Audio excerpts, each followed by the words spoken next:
Hello dear students, welcome to Doctor Logics. आज की video में इस क्वेश्चन को डिस्कस करेंगे। क्वेश्चन है, during the nuclear explosion one of the products is strontium 90 with a half life of 28.1 years. ठीक है, तो यहाँ से हम ऐसा करते हैं, पहले के निकाल लेते हैं। K t half is 0.693 radio active decay है। मैंने आपको बताया था कि जब भी रेडियो एक्टिव डीके होता है वो फर्स्ट ऑर्डर काइनेटिक्स को फॉलो करता है।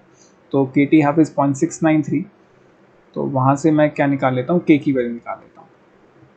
तो ये अपने पास के की वैल्यू आ जाएगी एंड यूनिट्स आएंगे ईयर इनवर्स। ठीक है, if the 1 microgram of strontium 90 was absorbed in the bones of a newly born baby instead of calcium, how much of it will remain, मतलब फाइनल कंसेंट्रेशन निकालनी है after 10 years and 60 years। देखो आपको दो cases हैं, एक बार time लेना 10 years, एक बार टाइम लेना 60 years एंड ए वैल्यू निकालनी है सिंपल। तो के T this is 2.303 log of A not by A, clear.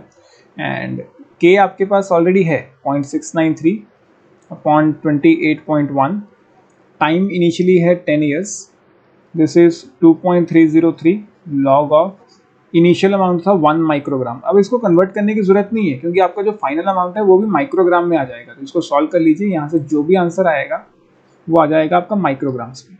Similarly एक बार आपको निकालना है 60 ईयर्स के बाद, तो 0.693 अपॉन 28.1 इंटू टाइम आ जाएगा 60 years, this is 2.303 log of initial amount तो 1 माइक्रोग्राम था, फाइनल अमाउंट निकाल लीजिए यहाँ से। बस कन्वर्जन की जरूरत नहीं है, डायरेक्टली आप सॉल्व कीजिए, यहाँ से ए की वैल्यू आ जाएगी। क्लियर, होपफुली आपको समझ आ गया। Thank you.